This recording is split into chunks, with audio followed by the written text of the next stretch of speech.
quand nous voyons ce qui se passe dans les familles, quand nous voyons ce qui se passe dans les établissements, nous pensons que quelque part, nous pouvons passer par ce canal-là en essayant de sensibiliser les élèves par rapport aux réalités qu'ils vivent même dans les établissements, les absentéismes, la violence, la consommation de stupéfiants et puis les retards, tout ce qui peut mettre à mal le vivre ensemble, j'allais dire, et même la discipline au niveau des établissements. Donc nous leur avons demandé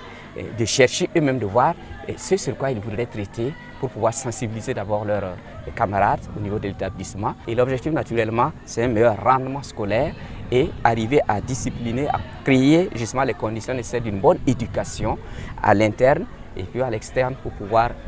favoriser le vivre ensemble et avoir une certaine éducation qui puisse permettre un certain civisme au niveau de la société. Nous avons travaillé de sorte à ce que les élèves arrivent à comprendre ce que c'est le civisme en milieu scolaire et ainsi dans la population. C'est un moyen aussi de sensibiliser nos camarades à revenir sur le droit chemin, parlant du civisme, à respecter les différentes lois et afin qu'ensemble, nous puissions construire un pays qui est le Burkina Faso meilleur dans la paix et dans la solidarité. C'est une belle initiative, surtout de la part des membres haut placés de l'école.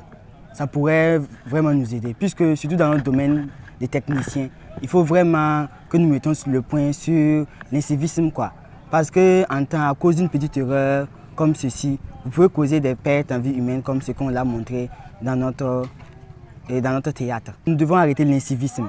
surtout à l'école, en milieu scolaire. Nous devons bien se comporter avec nos éducateurs, avec nos parents, pour pouvoir mieux progresser, quoi. Et je pense que ce que nous avons vécu, nous pouvons peut-être le répercuter ailleurs aussi. Et nous voulons justement qu'eux-mêmes, ils creusent, qu'ils voient là où se trouve la difficulté et quelles sont les solutions qu'ils pourraient apporter. Donc ça, pour nous, c'est déjà quelque chose de très très important. Chacun, là où il est, il peut contribuer justement à cette paix-là, en commençant d'abord par des petits gestes de bonjour, bonsoir, comment on se salue et on s'accueille fraternellement et qu'on commence aussi à respecter ce qui est l'autorité qui est là,